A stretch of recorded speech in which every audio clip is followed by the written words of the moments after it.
Hi everyone, how y'all doing?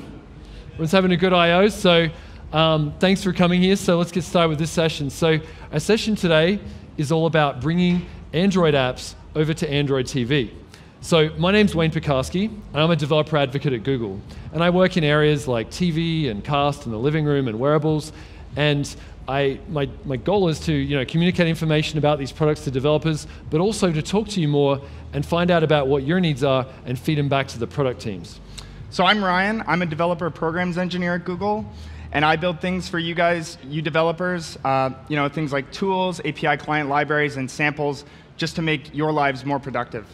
All right. So today we're going to assume that you have some knowledge about Android development, because the goal is we're going to teach you how to take your apps and how to get them working on Android TV. So what's the motivation for this talk? Well, I've been talking to lots of developers out there, and I say, hey, have you done an app for TV before? And they're like, I don't think this is something I can do. It's too much work or whatever. And it turns out that most developers aren't fully aware of how similar Android TV is to Android itself. So I thought, wouldn't it be great if we did a talk about this and to show you the small steps that are needed to get your app onto the big screen? So if developers aren't doing this, why is this a problem? Well, right now, there are millions of Android TV devices that are activated out there right now. And the number keeps going up every day. You can buy TVs with Android TV included. You can buy little set-top boxes that include Android TV as well. And they're really cheap and affordable, and a lot of people have these devices in their living rooms now. And these customers are looking for apps to use on their devices.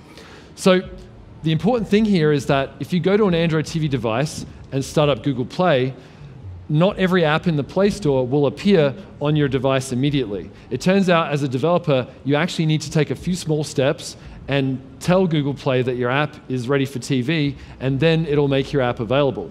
So that's what we're going to talk about today. We're going to show you how to do this, and the good news is that Android TV is really easy to develop for. And so to quote my very famous colleague Ryan here, it's just Android. And so it uses the same SDKs, the same tools that you're familiar with, same Android Studio, and the same emulator tools, so you can get started really easy if you're familiar with Android right now.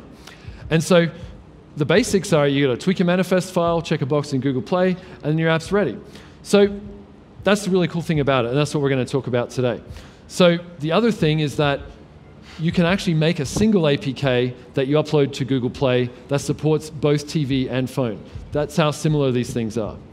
So the first thing with this talk that I wanted to sort of point out is that a lot of people think, well, Android TV is only useful for watching TV shows and movies. But I really think there's so much more possibilities for what you can do rather than just those things. So imagine you could browse photos and artwork, you could look at restaurant menus or houses that you're looking to buy, or exploring maps or 3D models or playing computer games. So there's a whole bunch of possibilities that really make the possibilities endless. And so Android TV really breaks down the possibilities of what we thought TV could be used for into so much more other things. And the other thing is that Android TV is the largest screen in your house. Every house has this massive screen that's in the living room, in the center of the house, and so it has huge possibilities for what you can do with it. And so that's what we're trying to encourage today, is for developers to think of new platforms and new ways of taking their apps and getting them out to consumers out there. So today, we're going to help you redefine what a living room experience could be and really create amazing apps. So I'll hand off to Ryan now, and he's going to go through some more of the steps of how to do this. Thanks. So the first step in bringing your app to Android TV is you're going to need to add a TV banner. This banner is going to provide the launch point for your app on the Android TV launch screen. So here's an example banner that I've taken directly from our sample app, which is available on GitHub. Here is our sample banner alongside some official Android TV apps. This is what it would appear like on the Android TV launcher itself. So there are a couple of requirements that we would like you to follow when you're creating your TV banner. The first is that the banner should be 320 by 180 pixels. That's because Android TV, this is the size that it's going to display it at, and if you make your banner any other size, it's just going to stretch it and skew it in a way that you wouldn't really like. The second is that your app name should appear readable in the banner itself. And the reason for this is, on Android TV, the name of your app doesn't actually appear below the banner. And so we ask that you put it inside the banner itself so that your users can understand what app they're clicking on when they open yours. So it's super simple to add. It takes a single line in your manifest. I'm sure you're familiar with this. In your application tag, just add Android banner attribute and point it at your drawable resource. Super easy, right? So if you did all this and you tried to run your app, nothing would actually happen. Just setting this banner doesn't get your app running on Android TV. And so next, I'm just going to talk about how you would declare the activity to launch when you click on the banner. So let's jump into it. So here's an activity. This may be your main activity in your Android manifest. And you have an existing intent filter there with the action main and the category launcher. So here, we're just going to add a second intent filter to your existing activity with the category lean-back launcher. The reason that we actually separate launcher and lean-back launcher is because our best practices is that you're going to create your own TV-specific UI and layouts eventually. However, for the purpose of this talk, we're just going to say, why not get started, throw it in your existing activity, and see how much it works. Like I said earlier, it's just Android, so you'd be surprised by how much works right out of the box. The next big difference on Android TV is the TV hardware itself. So mobile devices, they can make phone calls, they can take photos, they use NFC, they have touch screens. TVs don't have any of these things. At least my TV doesn't have a touch screen. And so for these reasons, we actually need to tell Android that these features that we may have come to expect on a TV or on a phone will not be available on a TV. So the way that we do this is through our uses feature tag. And you guys, I'm sure, are all familiar with this. You declare the hardware features that you would like to use in your app manifest. And this is probably fine. For phones and tablets, it's going to automatically set required to true. However, for Android TV and for TV hardware specifically, this hardware might not be available on TVs. And so we need to update that to required false so that the TV itself knows that, hey, I can still operate without this hardware requirement. So one gotcha, actually, is that the touchscreen hardware requirement is, by default, required true, even if you don't declare that you need it. And so we actually need to take this snippet that you see here and add it directly right into your Android manifest. So another gotcha is that some permissions, actually, if you ask for, like, say, a record audio permission, it's actually going to imply this hardware requirement for a microphone. And this makes sense, right? You want to be able to record some audio, so you're going to need a microphone. But you might not actually declare the uses feature itself. And so what we have to do to get around this is just go into your Android manifest, declare uses feature tag, and set required to false. OK, so this is the most important part about bringing your app to Android TV. This is the UI navigation and controls. So with no touchscreen available on TVs, we have to rely on these minimal controls. And this is what brings us to the D-pad. So the D-pad, which also stands for directional pad, is the de facto way to navigate on Android TV. Now, this D-pad is not an entirely new idea. Some of the first phones actually use D-pad for navigation. And when we say navigation, what we're really talking about here is this intuitive change of focus. Touchscreens have revolutionized our ability to, tell our interfaces, when I tap here, I want you to focus and take action at that specific point. However, on TVs, we don't have this same luxury because there's no touchscreen available. So in order to focus, what we need to do is progressively shift our focus from element to element through our UI until we get to the one that we want. And on Android, there are a number of different ways that focus is handled and manipulated. And so I'm going to discuss each one of these briefly. So first thing that you need to know about Android, focus on Android, is this attribute called focusable. And I'm sure you're all familiar with this. In simple terms, though, on Android TV, your users are going to be using a remote. So with any element that you want them to interact with, the element itself should be focusable. And to do that, all we do is we set this focusable attribute to be true. So as an example use case here, where you may be creating some custom playback layout, and it has a play pause button here, which we've represented with an image view. And you're going to want to be able to navigate to that play pause button so that you can eventually click it. So all we do is we just set focusable to true. Now, one thing to keep in mind here, a little bit of a gotcha, is that some views they don't set focusable to be true by default. Image view is one of these. So in this case, we have to set it explicitly to true. Great, so now we can focus and select our play button. But what if we want to, say, press right on the D-pad and have it focus on the fast forward button, or press left and have it focus on the rewind button? So we use these two other attributes, next focus right and next focus left. So by setting these two attributes as shown here, now Android's going to switch the focus automatically when you press those buttons on the D-pad. So there may be other times where you want to create your views directly in Java code. And so specifying this focus in the XML is not going to be available to you. For example, you may be generating a lot of views, like a grid shown here, and you're not going to necessarily be able to declare exactly what I should be focusing on at that specific point. So we need some way to ask Android to change this focus. And we do that through this request focus method, which is available on the view class. So request focus just does exactly that. It asks Android to bring that view into focus if it is focusable. And that's a key point, if it's focusable. So be sure to make sure that that view is focusable set to true before you request focus, or else it won't do anything. So the last thing that I'd like to discuss here about the D-pad is, what if you want to take some arbitrary actions when any key is pressed? So to do this, we're going to override the activity's onKeyDown method. This method fires when any key is pressed that isn't already handled by one of these views inside of your activity. So an example here is that you could combine this onKeyDown with request focus to change focus when any key is pressed.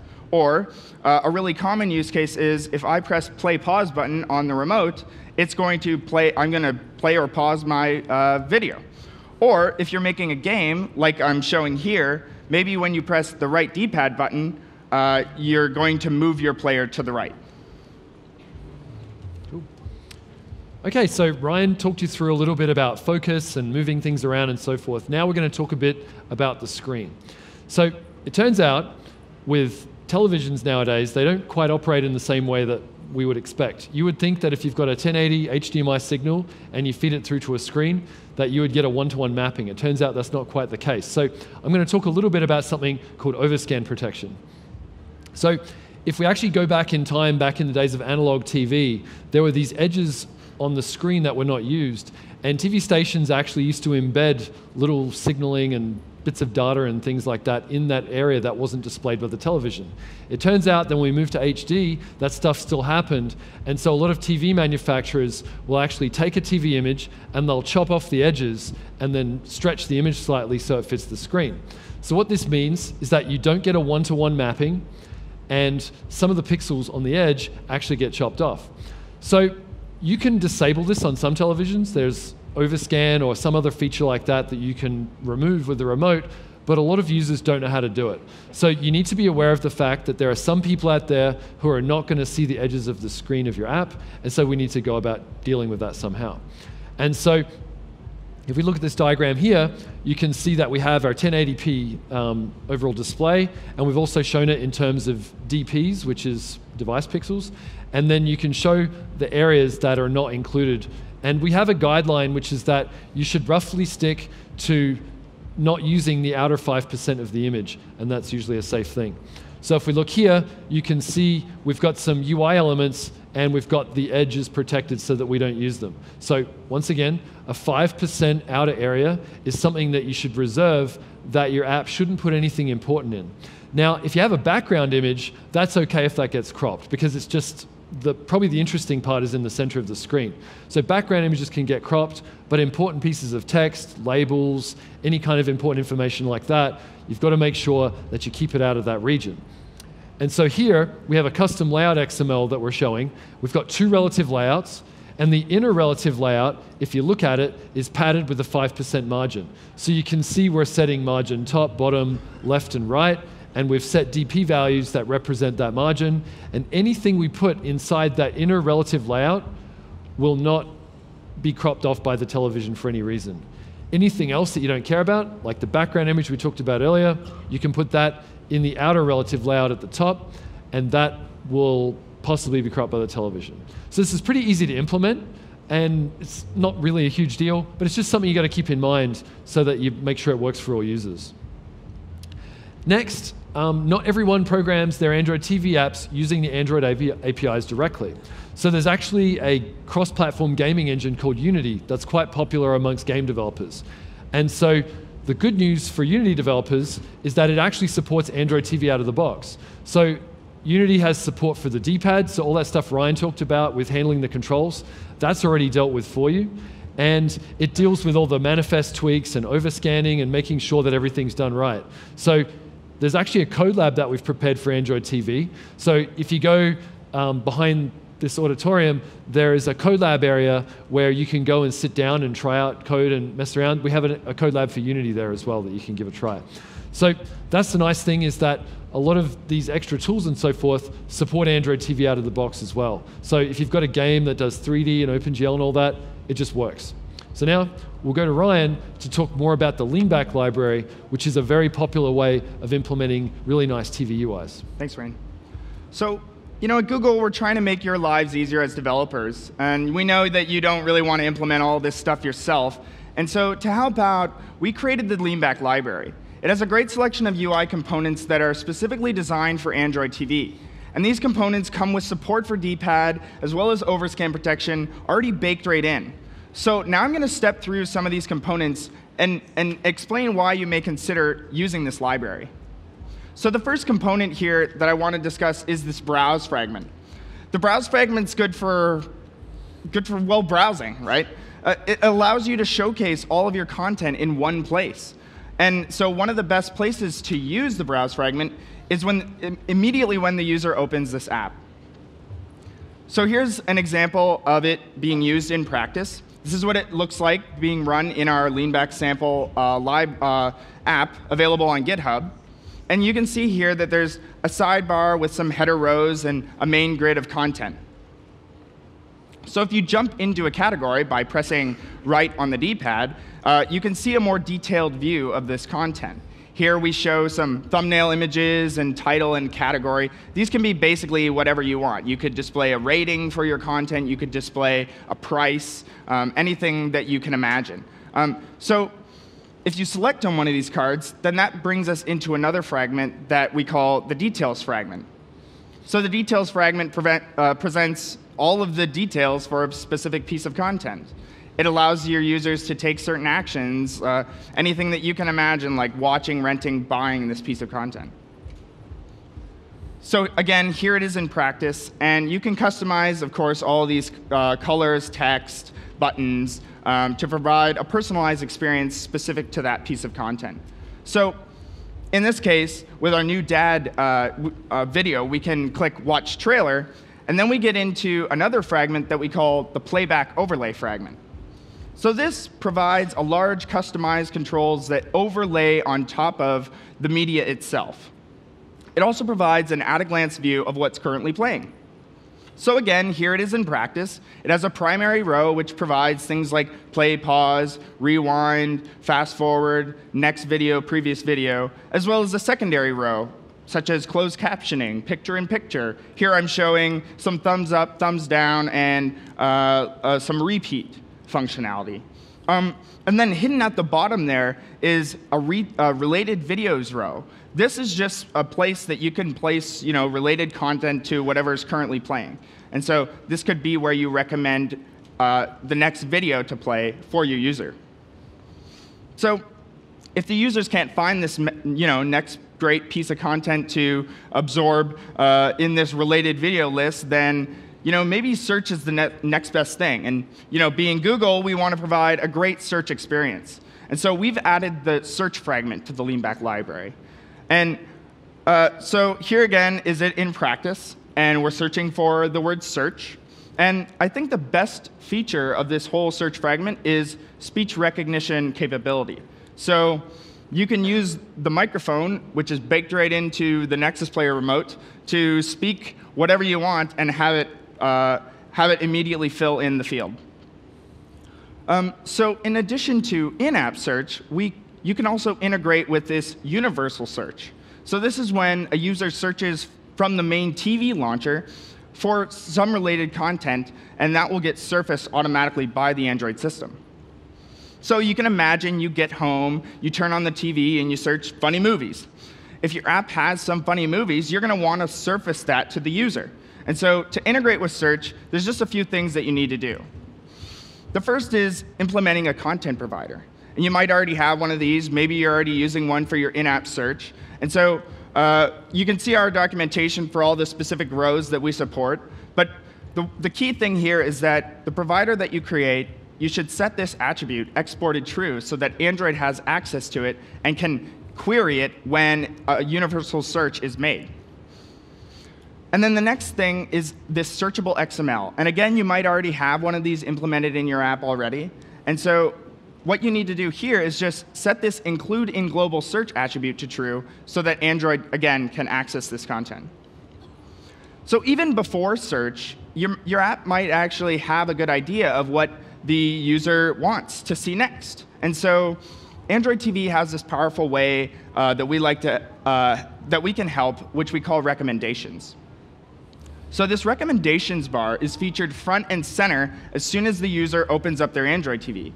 Android goes through each app and asks, hey, do you have any recommendations that you'd like me to present to the user? And so it takes all of these from each app and it merges them together. And so when a user clicks on a recommendation, which would appear in this bar, it'll immediately open your app to that piece of content. So here are a few recommendations on what you may want to recommend to your users. The first is continuation content.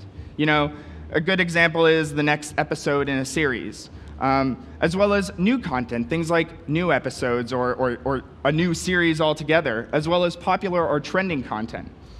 And then related content. This is things like based off the user's viewing history or behavior. And so all of these UI and fragments that we've shown you today, they're available through the Leanback and recommendation support libraries, which if you're using Android Studio, which we highly recommend, you might be familiar with Gradle. Of course, we support these Gradle dependencies. And so you just drop these two lines into your build.gradle, and Gradle will handle everything else. Wayne? So one common thing I hear from developers when they're asking about Android TV is they're like, oh, hey, I can't develop for Android TV because I don't have a device on my desk. And so while it's nice to have a device, you don't actually need one because the emulator is actually available to help you do your testing. So a lot of people think the emulator also isn't good enough, but it turns out the emulator in Android Studio is actually really good. And so for Android TV, we've done a lot of work in improving its performance. And so it's actually really nice to use this for development. And so what we're going to do now is we're going to show you a quick little demo. So they're going to bring it up on the screen there. So this is Ryan's laptop running the emulator right now. And so this emulator here is the x86 variant. So it's very important that you run x86 when you're on an x86 laptop so that it doesn't have to emulate everything completely. And it's also important that you have the Haxum driver as well. So what you can see here is Ryan's running the sample that I'll give you the link to later. But the sample has a series of video clips, and he's browsing around fragments. And so do you want to fire up a video, Ryan? So this here shows video playback happening. So it's streaming the video, it's decoding it, playing it back within the emulator. So as you can see here, it's very performant. It's decoding the video in real time on his laptop. And so the emulator is quite useful. Also, if we look on the right of the screen, there is the extended controls. So an Android TV has its own remote with left, right, up, down, but it also has back, pause, play, and so forth. All of those controls are available on the emulator as well. So you can simulate every single button press and check that your code has all the right D-pad support and things like that, because not every button necessarily is mapped to the keys. So the great thing is that this emulator does all of the buttons that are available on regular devices, and you don't need to purchase a physical Android TV device. So this is pretty cool, and it's definitely, if you're interested in doing this, you should grab the sample, fire up the emulator, try it out, and then when you're ready, you can publish it, and your app will work really well on real devices too. So once you've built your app, so we've gone through all the different little manifest tags and things like that, we're now at the point where we need to talk about publishing your app to Google Play. So we have the, are we back? We can go back to oh yeah, if we could flip back from the, okay, great, thanks. So now we're going to talk about how to get your app and publish it to the console. So if we go to this slide here, you can see a screenshot showing what the developer console looks like. So this is the same place where you upload your regular APKs that you're uploading from mobile. And there is an option in device categories where it says Android TV. And if you look right at the bottom there, there's a checkbox that says distribute your app to Android TV. So by default, that box is not checked. So if you want your app to be visible on TV devices, you have to check that box as well. That then declares to the Play that your app is ready for TV, and there's a few little conditions there, and you can click on that Learn More link to find out more about what the requirements are. So you submit your app, it gets approved, and then after that, it'll then be available for people to find on Android TV devices. And then they can go to the Play, and then they can search for your app by speaking or typing it in, and then they can install it just like they would on a phone. And updates are rolled out in the same way and everything like that. So it's a pretty easy and painless experience. And as I said earlier, you can either have a single APK that contains all of the resources and activities for both phone and TV, or you can have separate APKs where one has the resources and everything for TV and the other one has for phone. What you do is going to be dependent on who your target market is and how concerned you are about download sizes, and also how much difference there is between the TV and the phone app. If there's no differences in the resources, you can just do a single APK. So we've gone through some guidelines in this talk. The guidelines are actually referenced in the documentation. And there's actually a link here on developer.android.com which has a complete checklist of all of the things that are important to get your app approved to be distributed on Google Play. Now, it's important that you get your app approved, because if it's rejected, it won't be visible. So it's very important that you actually think carefully about each of the guidelines to minimize the amount of time it takes for you to get it on Google Play. So let's quickly walk through them and summarize quickly what they are. So Ryan mentioned earlier, you need to have a lean-back launcher in your Android manifest. This declares that your app is ready for TV, and it says what the activity is going to be when someone clicks on your app to start it up. You need a banner image that's 320 by 180 at XHDPI resolution. If you don't use that resolution, it'll be resized for you. You need to eliminate requirements for any unsupported hardware. Remember, TVs don't have touchscreens, so you need to have touchscreen equals false. And any other requirements you have, like if your app uses GPS, you're going to have to set that to false as well. And make sure that if your code is doing something like grabbing a location, check for errors to make sure that you don't accidentally fail and throw an exception. So as part of the new transition to the new permission model, apps have to check a lot more for these things. The same kind of thing here. You've got to make sure you don't expect a device to be available when it's not. Next thing, ensure any permissions you add don't add hardware requirements as well. Certain permissions, like record audio that Ryan showed earlier, also have requirements that you have to manually set to required equals false. Next, you can't assume that your app is running on a portrait device. Like a phone runs as a portrait orientation, and some apps lock themselves so that they don't run in landscape mode. It's very important, because the TV is a landscape device, that your resources are configured correctly for screens like that. Next, you really need to think about viewing everything from a distance. So this is no longer something that you're running very close to your face. It's running on a screen that's very far away in someone's living room. So you really need to think of large fonts and easy to read text and large images, and you should test it. So try to step back from the screen and check that it's actually readable from a distance like that. You know, some people have poor vision. They're not going to be able to read super tiny writing like that. Next, make sure you think about overscan. We talked about that before. Make sure you don't put anything important within the outer 5% of your screen. And so lastly, think about implementing the lean back user interface. So if you've got an app that's like a game, you probably don't need to. But if you're building some kind of browsing, something that goes through media or food or pictures or photos, make sure that if you want to really make it integrate into the Android TV experience, that you use the leanback library, because the leanback gives a consistent UI across the whole device, that it'll look the same between other apps and also with the Android TV system itself. So those are the guidelines, and that link up there is available in the documentation. You should definitely look through them when you're getting ready to publish your app. So that was a really quick overview of how to bring your app over to Android TV. So I hope you found it inspiring, and it sort of gave you some ideas as to how to think about taking your app and what would be involved in making the change. It's not really hard to do, there's just a few little things. So how do we get started with this? Well, the first thing is the talk's being recorded, so if you want to review everything later on, you'll be able to go back and go through everything. But we also have a lot of other great resources which are shown on this slide here. So the first thing we have is the documentation site. So on developerandroid.com, we've got training guides that sort of give an overview and sort of summarize some of the things we've said today. And then we also have the leanback sample.